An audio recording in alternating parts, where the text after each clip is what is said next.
Glória a Deus, aleluia aí. Mais um bloco aí do nosso programa Gospel Mania, bênção de Deus aí aos nossos corações. E já se faz presente aqui no nossos estúdios, né? O pastor Felipe Costa aí, que vai estar trazendo a palavra de Deus aí aos nossos corações aí. Vai estar orando aí pela vida dos nossos irmãos que pediram oração. É muito de Deus essas coisas, viu, pessoal? É muito de Deus, né, pastor Felipe? Bom dia. Bom dia. E eu quero estar deixando um abraço aqui pro meu amigo Rui Custódio, que tá mandando bom dia, irmão da rádio. Que programa seja abençoado por Deus e nós também. Rui, um abraço, meu querido, que Deus te abençoe ricamente, tá? Cleide Leal, lá em Goiânia. É a Panema FM aí, alcançando aí os 4 cantos aí, não sei, 4 cantos, será, de música que tem o país? O mundo, né? A internet hoje alcança aí. É redondo, né? Só tem de falar os 4 cantos, né? Que vai os 4 cantos. Meu amigo Paulo Santos também mandando um abraço. Que Deus abençoe ricamente aí. Franciele Fagundes, Deus te abençoe aí.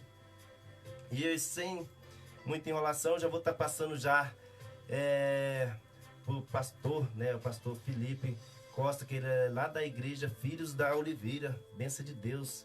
É muito de Deus, viu? Esses dias que a sua esposa também esteve aqui trazendo a palavra aí. É muito de Deus. Amém. Bom dia, pastor. A palavra está com o senhor.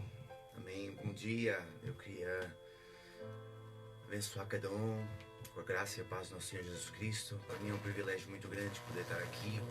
E desde já eu quero agradecer o convite e a confiança para poder estar aqui na rádio, falando algo que Deus tem colocado no nosso coração. Porque nós tentamos, sabe, que a cada momento não apenas nós possamos ir de encontro às necessidades. E hoje nós vivemos uma sociedade em que as pessoas vivem muito pelas necessidades, sabe? Mas o mais importante é que nós possamos viver por um propósito. Porque aquilo que Deus nos tem chamado é viver por propósito. Porque aquilo que nos move diante das necessidades é aquilo que nos move de uma forma diferente diante do propósito. Entende? E hoje a maior parte das pessoas não tem isso em consideração. De forma que se levantam de manhã, fazem a sua vida em função de uma necessidade. Não é? E com o tempo você acaba entendendo que a motivação que nos faz mexer pela necessidade não nos preenche. Não é? Porque depois de nós satisfazermos uma necessidade, vem outra necessidade. E depois dessa necessidade vem outra necessidade. Não é? Então, realmente, qual é a motivação que nos levanta a cada dia de manhã? Não é? Qual é a motivação que nos faz caminhar? Não é? Muitas vezes os nossos sonhos, eles mesmos estão fundamentados numa necessidade e não num propósito. E aquilo que a palavra de Deus nos ensina é que Deus tem um propósito para cada um de nós. Não é? Se nós vivemos sem o entendimento desse propósito para as nossas vidas, nós vamos acabar sendo pessoas que consomem ar, consomem recursos, só que andamos perdidos sem nunca chegar a nenhum lugar. Não é? E nós entendendo a obra de Jesus na cruz, ou a obra da vida de Jesus, porque o ministério de Jesus ele culminou na cruz, mas ele começou no Rio Jordão.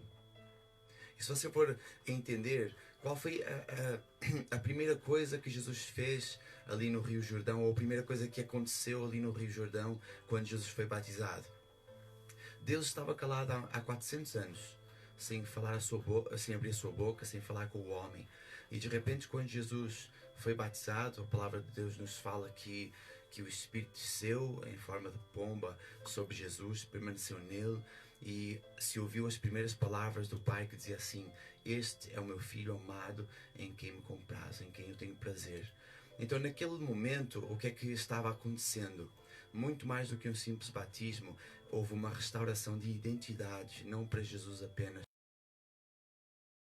não é? Houve uma restauração da identidade, a identidade que tinha sido perdida lá no jardim. Quando Adão e Eva pecaram e eles foram retirados do jardim, aquilo que foi retirado ao homem, aquilo que foi roubado ao homem foi identidade. Não é? O homem deixou de saber quem ele era, deixou de ter uma aceitação, uma paternidade de Deus e passou a viver em função de uma necessidade. Não é? Jesus veio restaurar o propósito que existe para todos os filhos de Deus. Deus como Pai. Sempre.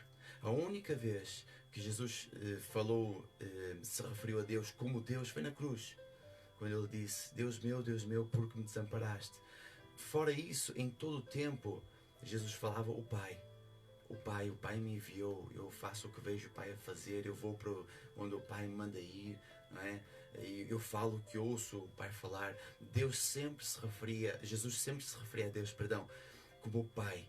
Não é? Porquê? Porque Ele veio restaurar essa paternidade, Ele veio restaurar essa identidade em cada um de nós, essa identidade que foi perdida, e que cada um de nós precisa ter a consciência de que o Espírito que nós recebemos, o Espírito de Jesus Cristo, pelo qual clamamos Abba Pai, Ele restaurou a nossa identidade. Então, hoje nós sabemos quem nós somos em Cristo Jesus. Hoje nós sabemos o nosso papel, hoje nós sabemos a nossa missão. Em Romanos a palavra de Deus fala que a terra clama pela manifestação dos filhos. Não clama pela manifestação de Deus. Deus está no céu, Jesus está sentado à destra do Pai, mas quem está na terra hoje somos nós, somos os filhos. E neste tempo, tudo aquilo que o Pai está querendo fazer, não é? Tudo aquilo que Deus está querendo liberar na terra é através dos filhos. Não é? E onde estão os filhos? Onde estão aqueles que têm consciência da sua identidade em Cristo? Onde estão aqueles que têm consciência do seu papel? Romanos 8:28 fala que Deus age em todas as coisas para o bem daqueles que amam a Deus, daqueles que foram chamados segundo o seu propósito. Existe um propósito, não é? Qual é o propósito? O propósito de sermos filhos à imagem de Cristo. Amém? Então é dentro dessa identidade que tem sido perdida e que muitas vezes nós negligenciamos, nós mesmos ignoramos, porque procuramos muitas coisas, não é? Procuramos conquistar muitas coisas, mas acabamos negligenciando a identidade que nos vai dar um propósito, não é? Então, querido, aquilo que hoje Deus colocou no meu coração para trazer a todos aqueles que nos ouvem, a todos aqueles que estão vivendo, mas que muitas vezes caem numa depressão, caem numa tristeza, caem numa falta de rumo na vida, porque a nossa identidade é o nosso GPS espiritual, não é? É aquilo que nos indica para onde é que nós vamos, quem nós somos, aonde é que nós estamos e para onde é que nós temos que ir, não é? E eu sei que cada pessoa que nos ouve, ela tem isso em si. Eu sei que cada pessoa que nos está ouvindo, que ouve essa emissão, sempre que ela é lançada, eu sei que cada pessoa que se levanta muitas vezes procurando um rumo para a sua vida, ela está procurando entender qual é o meu papel, para que é que eu sirvo. Porque todos nós temos uma identidade em Cristo, todos nós temos uma identidade vocacional, não é? Todos nós temos uma identidade espiritual. E se nós não manifestamos essa identidade, nós não vamos saber quem somos, onde estamos e para onde temos que ir. Amém? Então, eu deixo o desafio que cada ouvinte procure no Espírito ir mais fundo, entender a restauração da identidade que Jesus trouxe sobre nós. E eu garanto uma coisa, se você vir a vida de Jesus, a única coisa que o diabo tentou destruir na vida de Jesus foi a identidade dele. Porque depois do batismo, a palavra de Deus fala que Jesus foi impulsionado pelo Espírito para o deserto, não é? E se nós vimos a tentação de Jesus, o que é que Jesus colocou em causa ali? A identidade de Cristo. Se tu és o Filho de Deus, não é? E para o diabo era tão importante que Jesus duvidasse da identidade dele, duvidasse do papel dele, duvidasse da missão dele, que ele tentou isso desde o início do ministério de Jesus até ao fim do ministério de Jesus, até à cruz. Quando Jesus estava na cruz, um dos ladrões que foi crucificado com ele disse assim: olha, se tu és o Filho de Deus, salva-te e salva-nos a nós. Porquê colocar em questão a identidade? Foi a única coisa que o diabo perseguiu em Jesus, que ele realmente não tivesse a aceitação e a consciência da identidade dele. Porque o diabo sabe que a partir do momento em que nós sabemos quem nós somos e os direitos que nós temos como filhos, nós nos tornamos uma real ameaça ao bem-fé. Então ele vai sempre querer que nós duvidemos disso, para que nós não tenhamos a aceitação do Pai, para que nós não ocupemos o nosso papel na casa do Pai como filhos amados e como alguém que vive por um propósito. Amém. Glória a Deus. Uma palavra muito abençoada, né? Eu até quero frisar, pastor, sobre o que eu li agora há pouco, né? Em Lucas 9, versículo 62. Ninguém que lança a mão do arado e olha para trás é apto a entrar no reino de Deus. Hoje, muitas pessoas estão perdendo as suas identidades por causa do preenchimento das suas necessidades, né, pastor? Exatamente. Muitas pessoas levantam, nem sequer dá um bom dia ao nosso paizinho, que já acorda com a gente, que abre os nossos olhos, que permite mais um dia de vida, de fôlego. E a correria do dia a dia, a ganância de ganhar dinheiro, a ganância de trocar de carro, a ganância de algo que ele acha que vai preencher aquilo que ele acha que ser necessário. E muitas das vezes esquece da presença do principal. Com certeza. Tudo isso nos afasta do propósito. Você entende que a sociedade que nós vivemos hoje é uma necessidade que nos faz viver em função da necessidade e não do propósito, não é?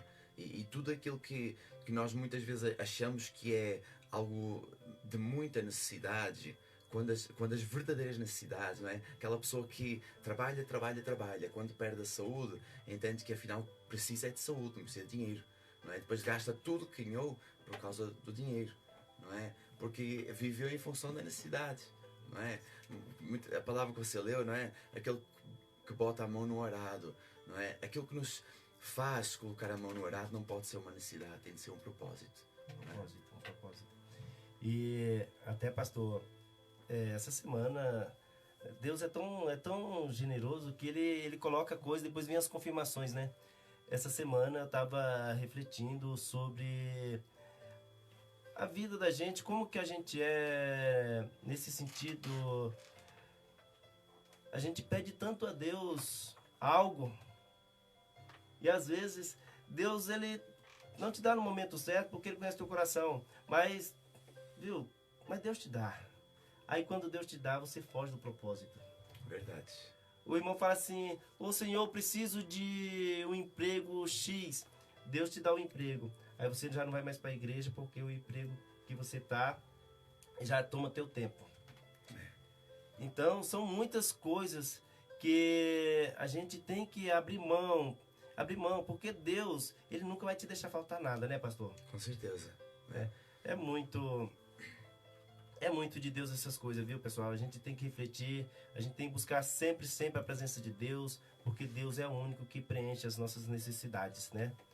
E vamos de música, e no próximo bloco a gente vai estar conversando mais um pouco com o pastor aqui também, né? Vai estar orando aí pela vida dessas irmãs que estão pedindo oração, também a Cristiane que faz aniversário aí, tá bom?